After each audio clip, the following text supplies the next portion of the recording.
আজকের এই যুগে মানুষের কাছে সবকিছু আছে। ফোন আছে, ইন্টারনেট আছে, হাজার মানুষের সাথে কানেকশন আছে। তবুও রাতের বেলা অনেক মানুষ চুপচাপ কাঁদে। কেন জানো? কারণ দুনিয়া মানুষকে ব্যস্ত থাকতে শিখিয়েছে, কিন্তু শান্তিতে থাকতে শেখায়নি। আজ মানুষ হাসছে, কিন্তু ভিতরে ভিতরে ভেঙে যাচ্ছে। কারো টাকার চিন্তা, কারো সম্পর্কের কষ্ট, কারো ভবিষ্যতের ভয়। আর এই সবের মাঝে আমরা সবচেয়ে গুরুত্বপূর্ণ জিনিসটাই ভুলে যাচ্ছি, আল্লাহকে। একবার ভেবে দেখো, দিনে আমরা কত সময় ফোনে কাটাই, আর কত সময় আল্লাহর জন্য রাখি। ফোনের চার্জ 10% হলে আমরা দৌড়ে চার্জার খুঁজি, কিন্তু ঈমান দুর্বল হয়ে গেলে আমরা কি কখনো চিন্তা করি এই দুনিয়া কখনো স্থায়ী শান্তি দিতে পারবে না? কারণ দুনিয়া তৈরি হয়েছে পরীক্ষা হিসেবে, পুরস্কার হিসেবে না। আল্লাহ তোমার কষ্ট দেখেন। তুমি রাতের অন্ধকারে যে কান্নাটা লুকাও, সেটাও তিনি জানেন।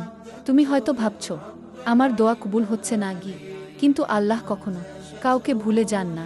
হয়তো তিনি তোমাকে অপেক্ষা করাচ্ছেন, কারণ তিনি তোমাকে আরও সুন্দর কিছু দিতে চান। মনে রেখো, যখন আল্লাহ কিছু কেড়ে নেন, তখন তিনি খালি হাতে রাখেন না। কখনো ধৈর্য দিয়ে পরীক্ষা নেন, কখনো দেরি দিয়ে ঈমান শক্ত করেন। আর একটা কথা, গুনাহ করে ফেলেছ, হতাশ হয়ো না।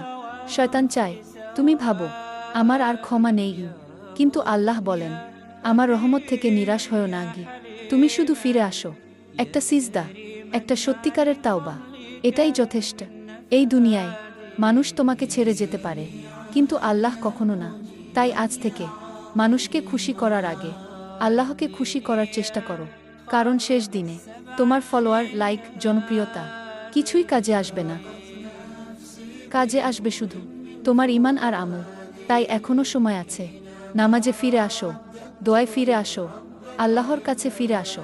কারণ হয়তো এই ভিডিওটাই তোমার জীবনের পরিবর্তনের কারণ হতে পারে।